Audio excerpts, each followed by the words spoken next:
nesse vídeo eu vou explicar brevemente sobre o funcionamento do algoritmo TeamSort. Ele foi criado em 2002 pelo desenvolvedor Tim Peters, inicialmente implementado para o Python, mas hoje em dia ele também pode ser usado no Java. Ele possui ordenação híbrida por combinar o merge sort com o insertion sort e foi projetado para explorar ordenações parciais e ganhar desempenho. No primeiro passo, ele vai dividir o array em runs. O run é uma subsequência ordenada crescente ou decrescente. Então, aqui nós temos esse exemplo de array com 9 elementos. No primeiro passo aqui, ele vai identificar todos os runs nesse array. Aqui ele encontrou 3, 2 ordenados crescentemente e 1 decrescente.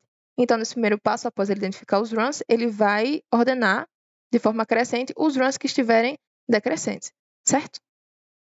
No segundo passo, caso for necessário, ele vai estender o run se ele for muito pequeno em comparação aos outros runs.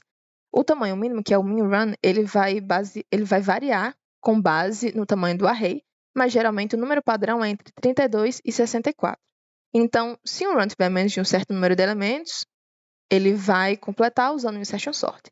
Então, aqui no exemplo, aqui, após o primeiro passo, né, ele identificou todos os runs, vai ordenar de forma crescente e aí ele vai estender. Nesse exemplo, eu coloquei, digamos que o min_run seja 6. Então, aqui ele identificou 3 runs e ele vai estender esse run inicial com o próximo após ordená-lo crescentemente, que foi o primeiro passo. No terceiro passo, ele vai usar o merge sort para mesclar todos os runs. Então, após identificados e estendidos, eles serão mesclados ordenadamente. Ele vai usar a estratégia de balanceamento usando pilhas de runs e vai seguir as regras de não deixar pilhas com runs desbalanceados. Ele vai evitar merges entre runs de tamanhos muito diferentes e ele vai garantir que a complexidade seja mantida. Então, aqui nesse exemplo de array, ele vai ter apenas 2 fusões, que, considerando que o primeiro e o segundo passo já foram realizados, identificou os runs, ordenou de forma crescente, ele vai fazer a junção dos runs. Então, aqui na primeira fusão, ele juntou os 2 primeiros e ordenou de forma crescente. Usando o insertion sort, ele ordenou de forma crescente os 2 runs e o merge sort fez a junção desses 2 runs.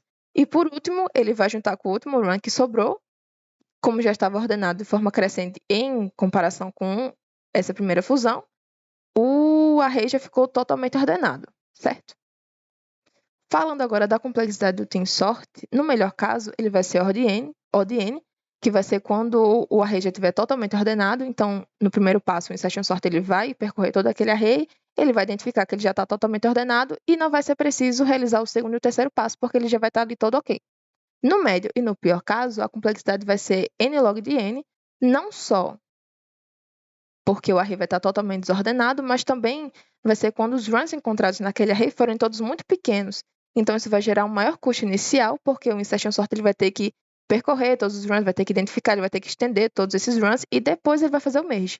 E isso acontece quando os dados eles não têm nenhuma sequência crescente ou decrescente muito longa para que possa ser aproveitada. Então, isso tudo vai gerar um maior custo e vai subir a complexidade.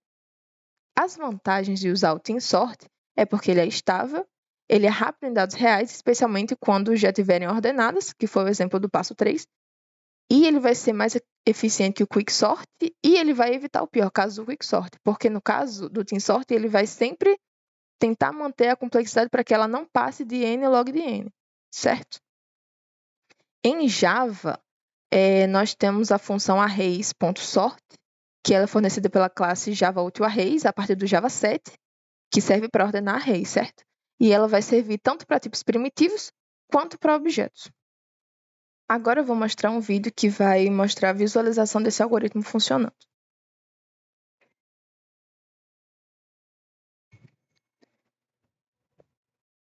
Então, aí o insertion sort está identificando os runs no array e ordenando eles de forma crescente. E depois ele vai mesclar esses runs usando o merge sort. Novamente, usando o insertion sort, ordenando os runs de forma crescente. Depois ele vai mesclar todo o array com o merge sort. E foi isso.